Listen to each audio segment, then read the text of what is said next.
너무 좋아요. 진짜 너무 좋아요.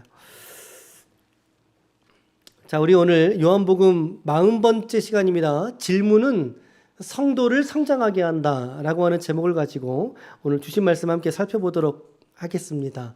우리가 참 오래간만에 간만에 여러분들 성경을 펼쳤어요. 7일 만에 우리 한 주간 동안 우리 새벽에 가정에서 예배 드리신 줄로 아는데 그 기간 동안에 무려 여러분 두 가지가 바뀌었어요. 두 가지가. 첫째는 달이 바뀌었고요. 그 중간에 달이 바뀌었고요. 그러면서 우리 성경 읽기의 대목도 변화가 있었습니다. 자, 일단 레위기 말씀 27장까지 있는 레위기 말씀을 우리가 17장까지로 일단 일단락 지었어요. 이것은 이제 8월 달 가면 이제 뭐 다다음 달 8월 달 가면 다시 27장까지를 전체를 묵상을 재개하도록 되어져 있어요. 자, 그리고 나서 이제 우리는 이제 요한복음 우리 지난 2월 달 중단되었던 13장까지 말씀을 보셨으니까 14장부터 오늘 14장부터 요한복음은 21장까지 있어요. 21장까지 있는 후반부의 묵상을 이제 또 다시 시작을 하게 되었습니다. 자, 이렇게 우리 말씀이 달라지고 달이 달라졌는데 한번 우리 좀 정리하면서 한번 앞단락 정리해보고 또 지금까지 요한복음에 있는 본문의 내용들을 한번 더 우리가 좀 스터디를 조금 더 해보고 그리고 이제 말씀 들어갔으면 좋겠어요. 우리가 지난 주일 말씀 기억나십니까?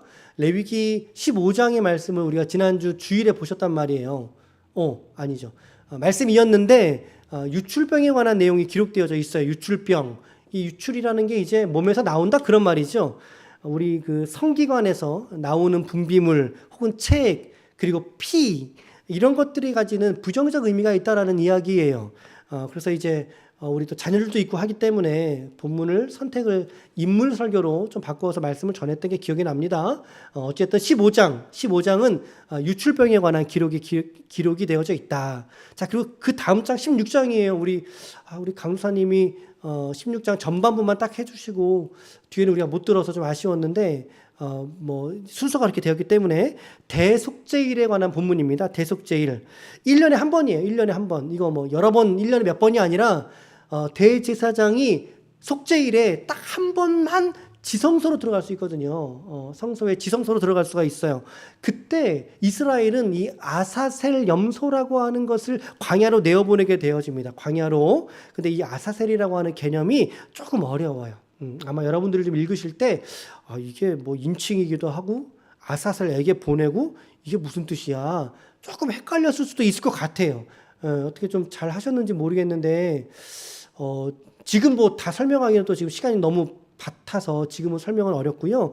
그냥 단순하게는 이렇게 생각하시면 돼요. 아사셀은 내보내어진 염소. 이렇게 여러분들이 보시면서 본문을 보시면 좀 도움이 됐을 것 같아요. 자, 어찌되었든 여러 가지 이야기 중에서도 1년에 한 번 대속죄일 그날은 이스라엘의 모든 백성들의 죄를 사하는 날이에요.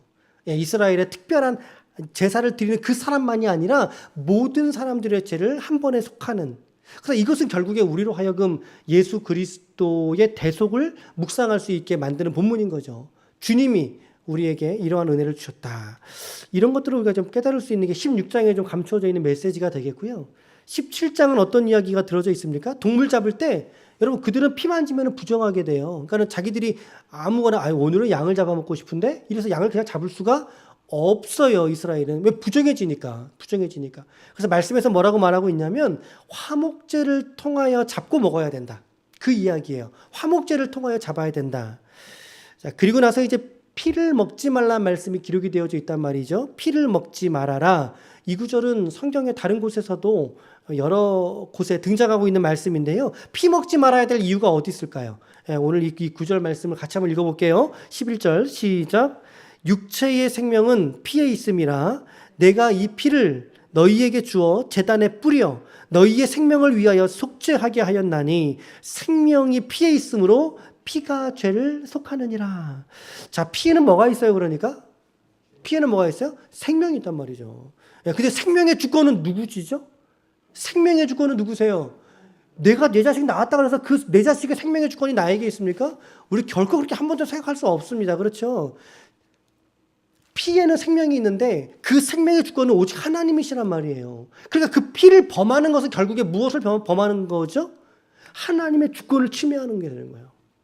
하나님의 주권을 침해하는 것이 되기 때문에 하나님은 피를 먹지 말라라고 금하셔 놓으셨다라는 거죠. 자, 여기까지 우리 15장, 16장, 17장 우리 이번 주 여러분들이 목요일까지 본문으로 묵상하셨을 내용이 되겠고요. 자, 요거는 끝났어요. 이제 레위기 본문 끝났어요. 끝나고 금, 토, 주 오늘까지 14장이에요. 14장으로 다시 재개했어요. 우리가 재개를. 내일부터는 15장을 보실 거예요. 내일 15장. 15장의 가장 유명한 말씀 기억나십니까? 요한복음 15장 이러면 툭 튀어나오는 거 뭐죠? 포도나무 비유. 포도나무 비유. 자, 요한복음 15장 5절 말씀 같이 함께 읽을게요. 시작. 나는 포도나무요 너희는 가지라. 그가 내 안에 내가 그 안에 거하면 사람이 열매를 많이 맺나니 나를 떠나서는 너희가 아무것도 할 수 없음이니라. 정말 중요한 핵심이에요. 이 15장 말씀을 이제 우리가 이 말씀 바로 앞두고 있는 중에 있으니까 얼마나 또 기대가 됩니까? 저도 막 기대가 돼. 부풀어 있어요. 이번 한 주간도 여러분 우리 새벽 예배 열심히 합시다. 열심히 하실 수 있길 바라요. 그래서 전체 맥락에서 우리가 이해하려고 그래서 우리가 오늘 이 14장 말씀 읽은 거란 말이죠. 자, 14장은 그러면 우리가 어떤 맥락인가? 아니 더 크게 13장에서부터 17장까지 3, 4, 5, 6, 7 이 5장 이 5장의 본문을 여러분 성목요일 사건을 다루고 있단 말이죠. 성목요일 아까도 말씀드렸죠. 주님이 잡히시던 날 사건을 성목요일이라고 부른다. 그날을 성목요일이라고 부르고요. 주님이 십자가에서 아침 9시에 못 박으셔서 오후 3시경 운명하시죠. 이 운명하신 이 날을 우리가 성금요일이라고 받아요. 물론 이제 성토요일이라고 말하기도 하지만 이제 보통 카톨릭이나 이런 곳에서 표현하는 방법들이고 우리는 성목요일 혹은 성금요일을 보통 많이 이야기를 하죠. 그리고 나서 주일 이제 부활절이 되는 거거든요.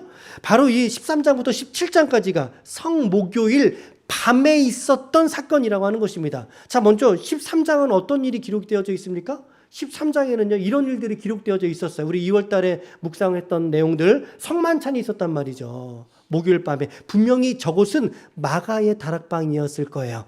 마가의 다락방이 모든 제자들이 함께 모여서 물론 저 성만찬 시에 가룟 유다도 함께 하고 있었을 것입니다. 주님께서는 그들의 발을 씻기셨어요.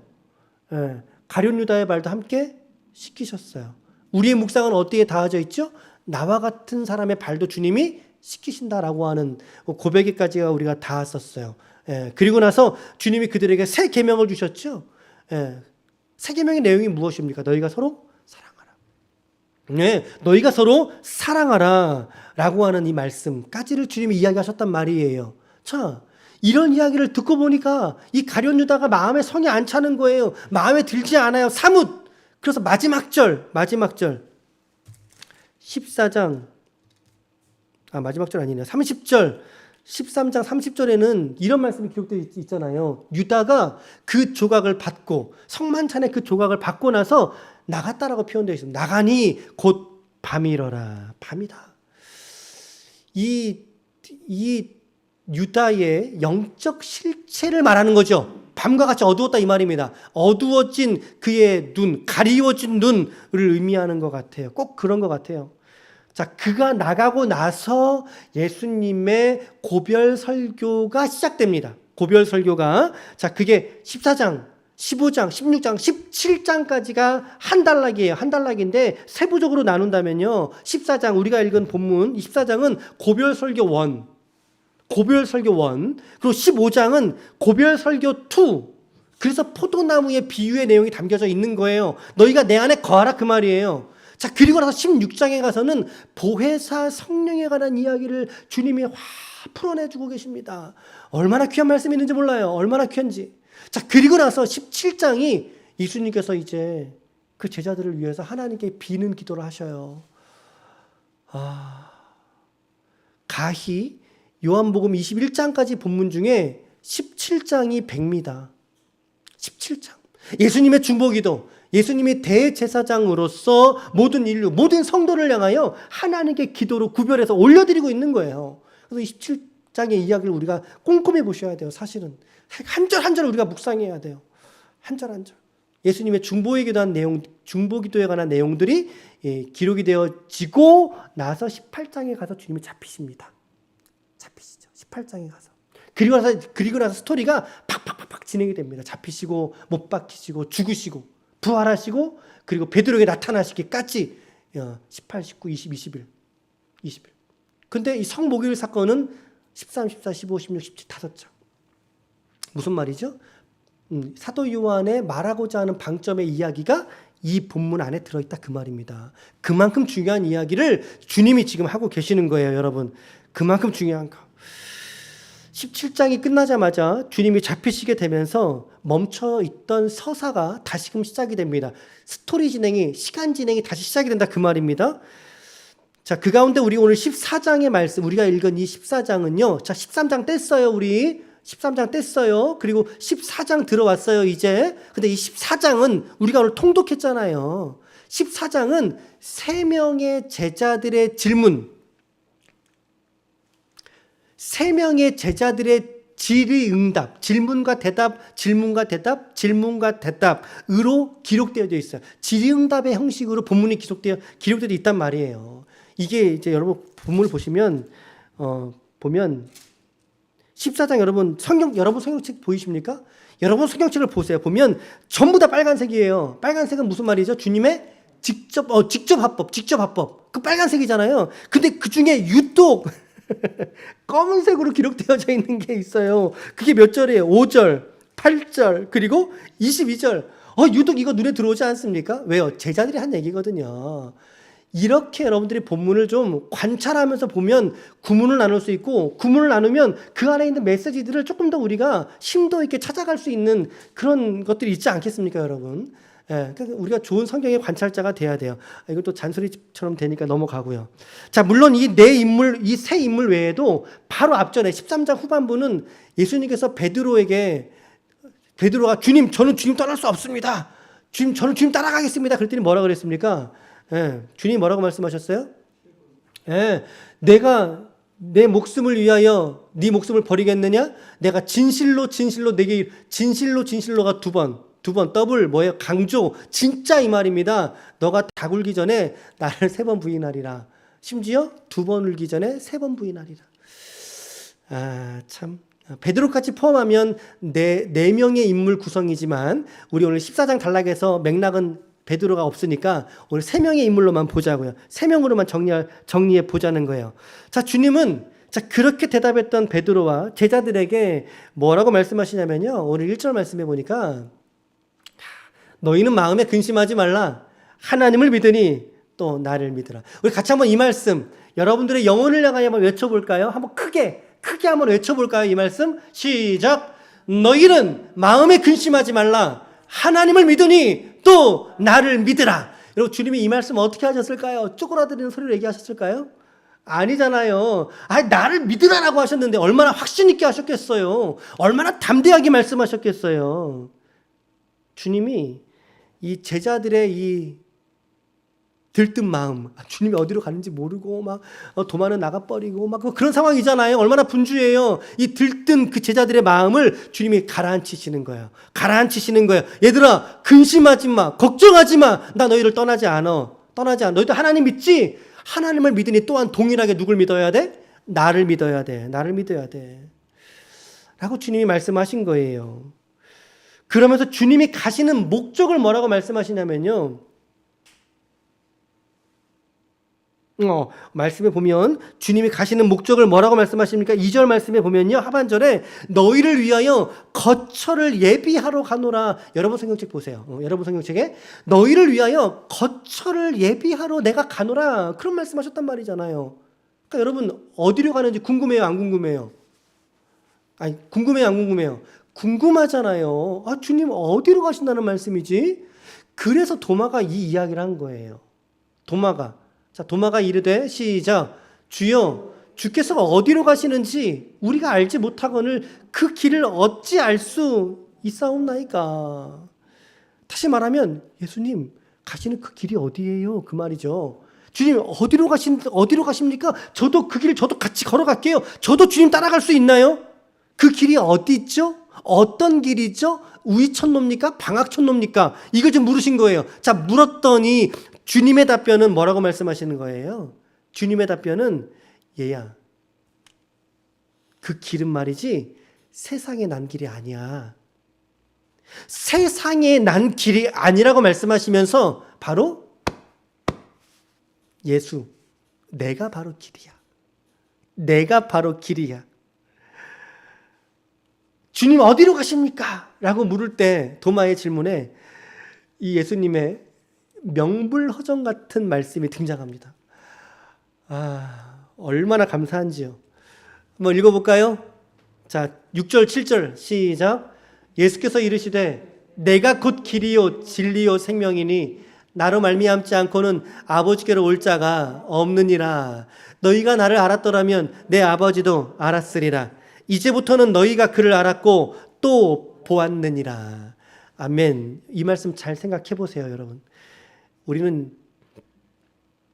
이 땅에서 하나님, 제가 어디로 가야 됩니까? 도대체 하나님, 제 앞에 어떤 길이 놓여져 있기에 제가 이런 길을 걸어갑니까? 제가 어디로 가야 됩니까? 제가 살아야 될 삶의 목적과 이유와 제가 가야 될 길을 보여주옵소서 라고 우리가 하나님께 기도할 때 있지 않습니까? 우리의 진로, 우리 학업, 사업이든 직장이든 가정이든 우리가 가야 될 그 길에 대해서 우리가 하나님 어디로 가야 됩니까? 라고 물을 때가 있잖아요. 오늘 도마처럼 말이죠. 그렇게 기도하고 때로는 그 가운데 우리 막 답답해하죠. 고구마 먹고 물 먹지 않은 것처럼 답답해하면서 절망하면서 주님, 제가 어디로 가야 됩니까? 어디가 길입니까? 라고 물을 때 그 기도 속에서 탄식하면서 하나님의 불을 주되 기도할 때 오늘 주님은 뭐라고 말씀하십니까? 다른 길이 아니라는 것을 말씀하십니다. 다른 데에 길이 있다라고 말씀한 것이 아니라 바로 자신이 길이시라는 거예요. 예수, 내가 길이라는 거예요. 자신이 진리라는 거예요. 당신이 생명이시라는 거예요. 주님은 이처럼 강력하게 자기 자신을 드러내고 계시는 거죠.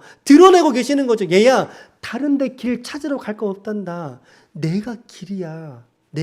그 말은 뭐죠? 나로 와야 돼, 그 말입니다. 너가 고민하고 번민하고 방황하지만 너가 가야 될 궁극적 길은 예수야 라고 하는 이야기를 주님이 하시는 거예요.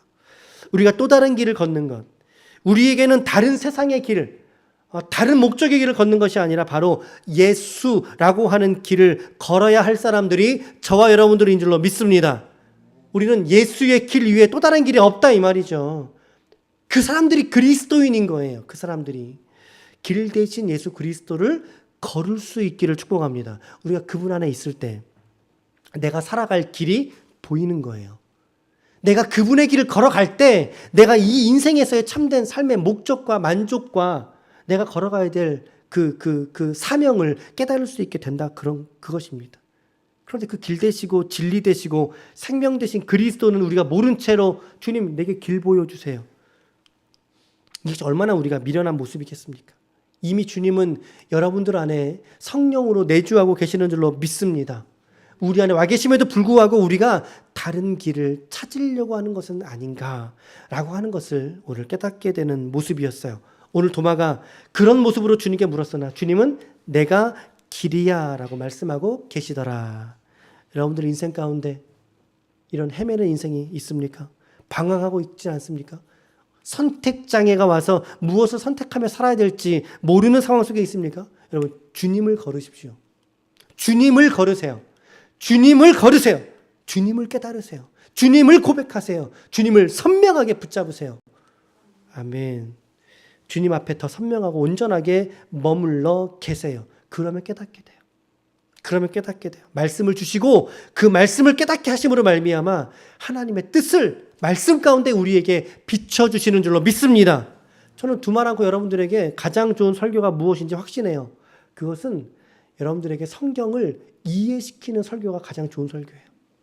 막 기쁘게 하고 울게 만들고 감동을 주는 거 너무 좋아요. 그런 기술도 있으면 너무 좋지요. 하지만 여러분 그저 우리가 어떤 감정의 무엇을 느끼고 끝나는 것은 의미가 없어요. 뭘 깨달아야 돼요? 성경 속으로. 성경의 이야기가 무엇인지를 깨닫게 되는 거, 알게 되는 거. 왜요, 여러분? 왜요? 우리의 믿음은 성경을 이해하는 것에서 시작되기 때문입니다. 우리의 이해 속에 믿음이 들어있고요. 그 믿음 속에 예수 생명이 들어있거든요. 그런데 이 성경을 우리가 이해하지 못하고 알지 못하면 우리가 어떻게 되겠습니까? 그렇죠? 그러면 여러분들이 말씀을 잘 들으시고 또 잘 깨닫고 그 말씀 안에 우리가 함께 귀하게 머물러 있을 수 있는 여러분 지금의 은혜의 시간들, 복된 시간들 되시기를 축복합니다. 이 말씀 드리고 싶었어요. 첫 번째 이야기. 자, 누구를 통해서요? 누구를 통해서죠? 도마를 통해서 우리가 보았고요. 두 번째는요. 빌립을 통해서입니다. 두 번째 빌립의 질문입니다. 자, 같이 한번 읽어볼까요? 8절 말씀 시작. 빌립이 이르되 주여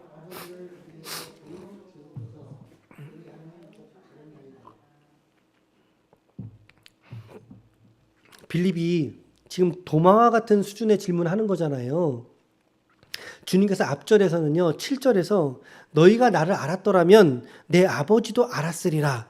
이제부터는 너희가 그를 알았고 또 보았느니라 라고 말씀을 하셨거든요. 그러니까 지금 하나님을 보았다. 너희가 날 보았으니까 하나님을 본 거야 라고 물었더니 빌립이 그러면 그 아버지를 우리에게 좀 보여주십시오 라고 좀 질문한 거예요.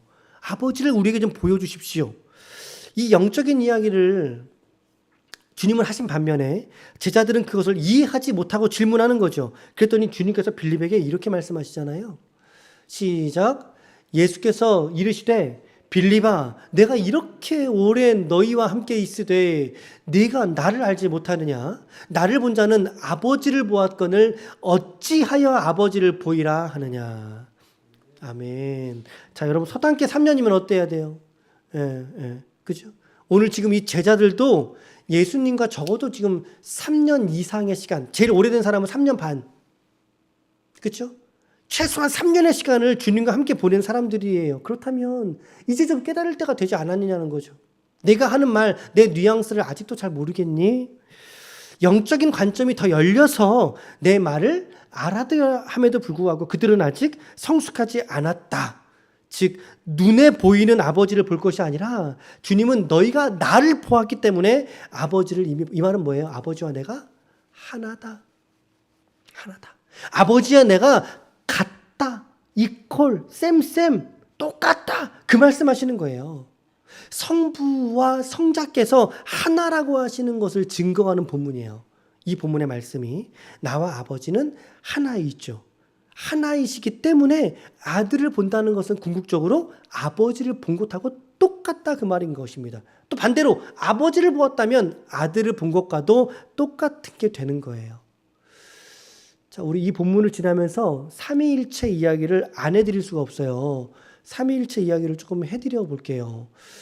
좀 하나 넘겨봐 주실래요? 지난 주일에 우리 정우 상도님과 박금다 우리 성도님 같이 여기 앞에서 잠깐 좀 학습 교육을 같이 좀 했잖아요. 우리가 하면서 우리 기독교 신앙 중에서 여러분 가장 신비로운 교리가 있다면 두 가지를 만약에 선택한다면 첫 번째는 성육신입니다. 하나님이 인간 되신 거, 그렇죠? 그 마리아의 특별 생육 방식으로 주님이 낳으신 거, 이게 가장 신비죠. 그리고 또 하나가 무엇냐면 삼위일체 교리예요. 삼위일체의 교리. 그때 제가 뭐라고 말씀드렸어요? 이 교리는 증명할 수 없다.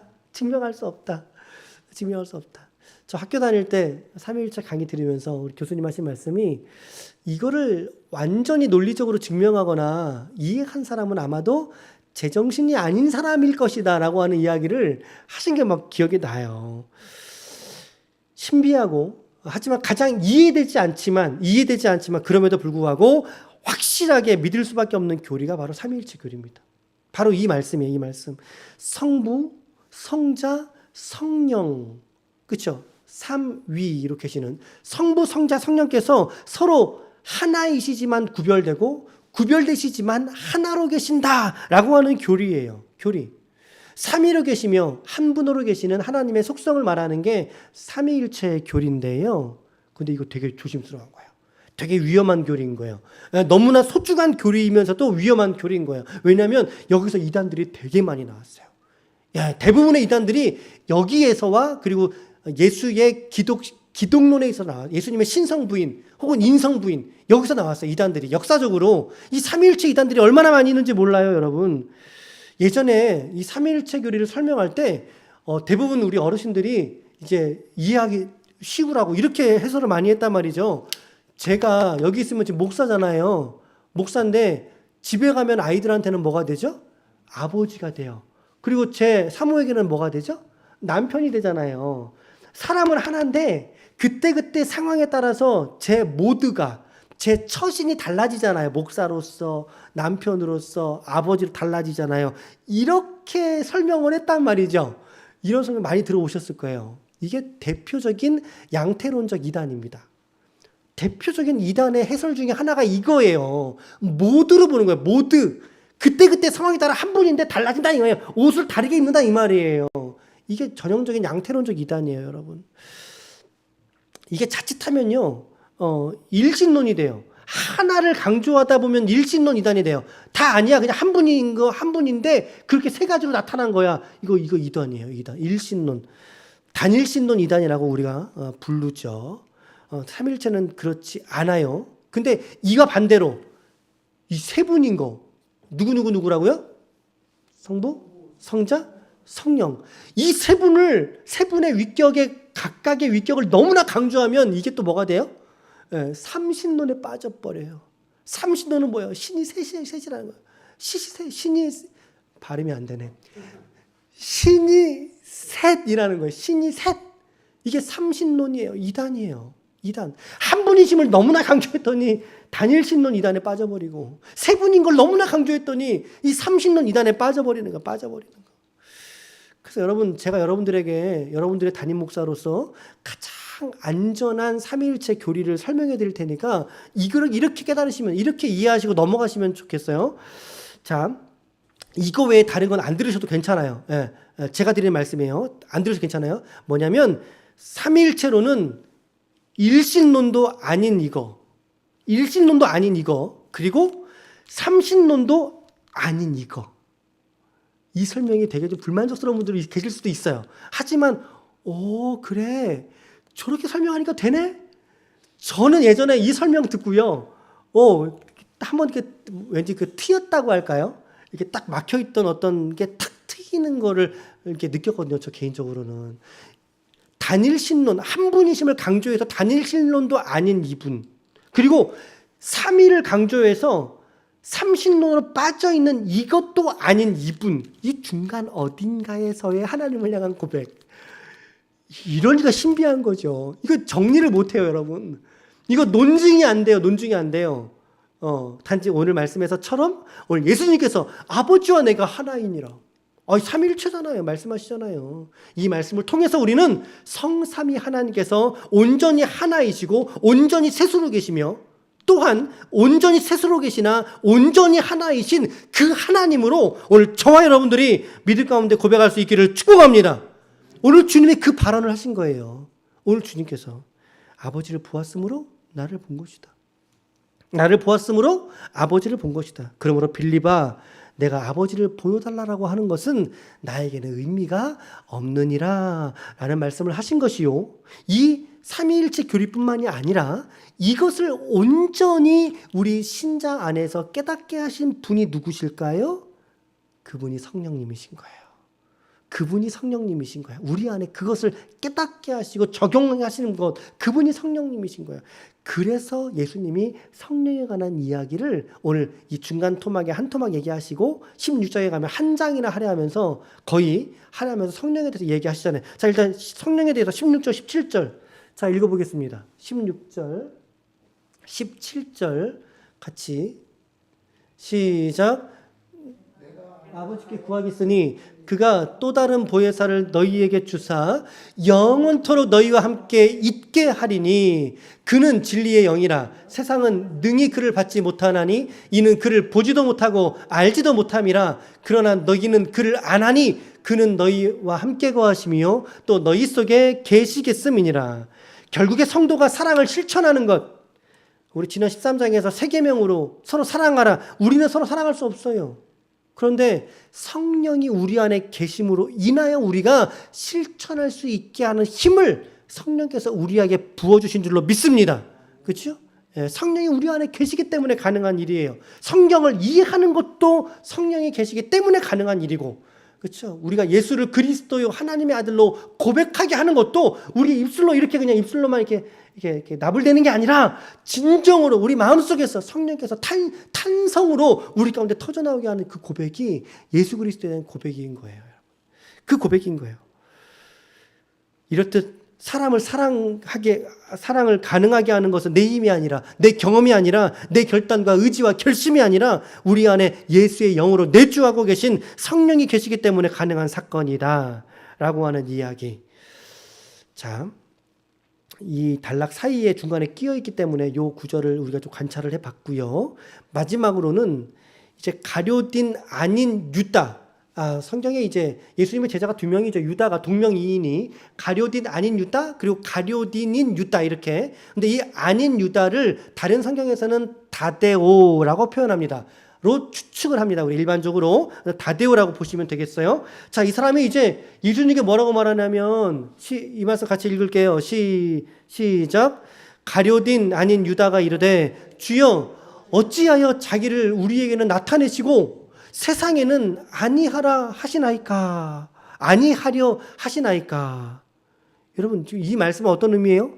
예수님, 왜 우리한테는 주님이 이렇게 나타내서 모든 걸 다 가르쳐 주시는데 왜 세상에는 이처럼 가르쳐 주지 않으시고 나타내지 않으십니까? 그 이야기를 물으신 거죠. 자, 물었더니 왜 그렇게 하지 않으십니까? 라고 물었더니 주님의 대답이 23절 4절이잖아요. 자, 이 말씀 여러분 잘 읽어보세요. 자, 우리 같이 우리 23절, 24절을 같이 읽어보면서 이 유다가 한 대답 속에서 주님이 왜 주님이 직접 하시면 되는데 왜 나타내지 않으십니까? 라고 물은 질문에 주님의 대답은 무엇이고 이것은 우리에게 어떤 영적인 통찰을 주는지 한번 생각하면서 이 말씀 읽어보세요. 자, 시작. 예수께서 대답하여 이르시되 사람이 나를 사랑하면 내 말을 지키리니 내 아버지께서 그를 사랑하실 것이요 우리가 그에게 가서 거처를 그와 함께 하리라. 잠깐만, 다음. 네, 넘겨주세요. 사모가 이게 그 11시 예배는 처음이어서 조금 네, 시작. 나를 사랑하지 아니하는 자는 내 말을 지키지 아니하나니 너희가 듣는 말은 내 말이 아니요 나를 보내신 아버지의 말씀이니라. 자, 여러분, 이 두 구절 말씀을 잘 꼼꼼히 생각해 보세요.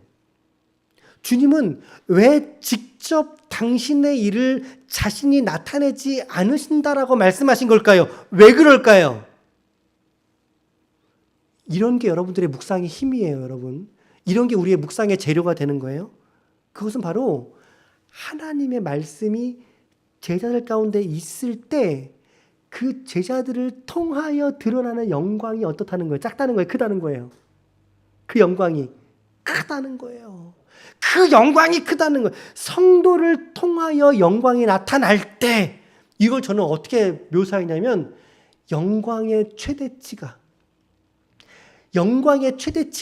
예수님이 혼자 그냥 하셔서 그냥 일을 하시면은 얼마나 편해요. 우리도 편하고 얼마나 좋아요. 근데 주님이 이렇게 막 하지 않으시는 이유, 그것은 바로 이 일을 누가 해야 된다는 거예요.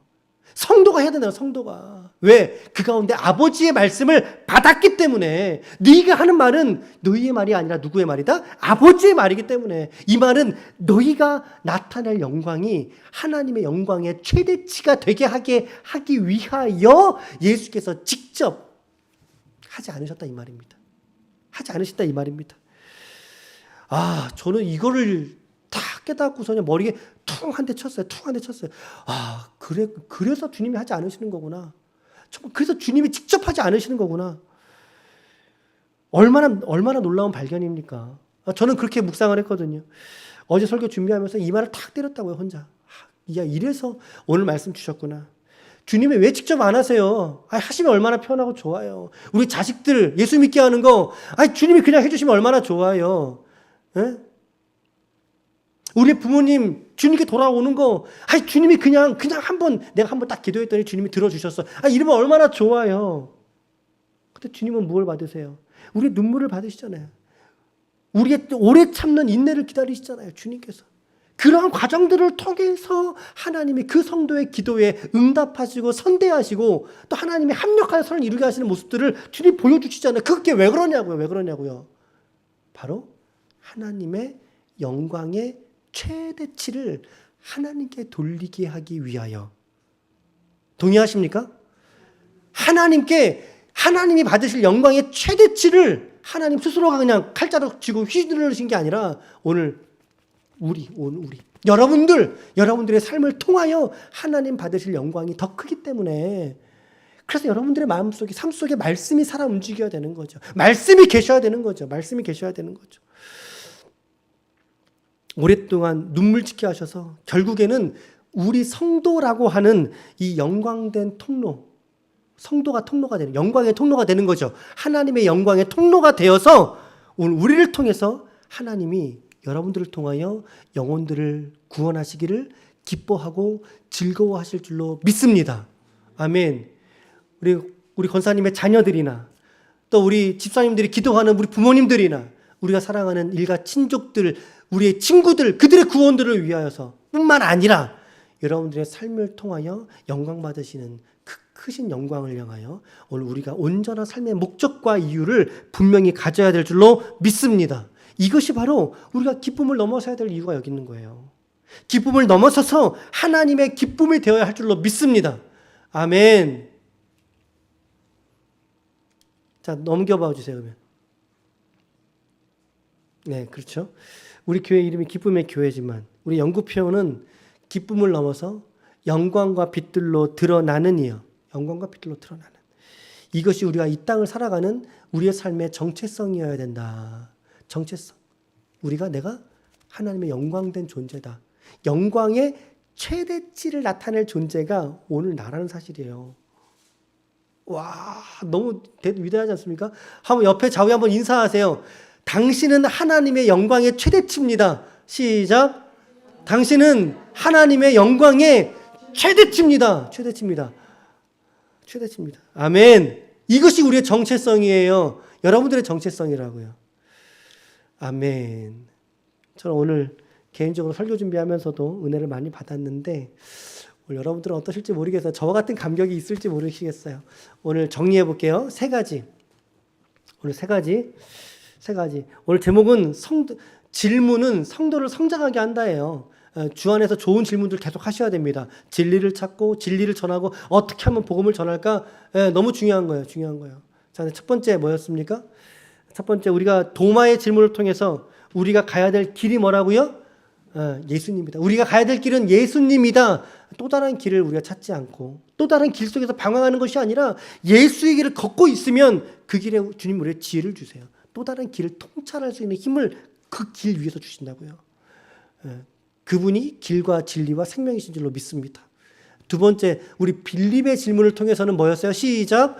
삼위일체 하나님의 온전한 고백, 신앙의 중요성. 말씀드렸어요. 삼위일체 교리는 증명할 수 없다.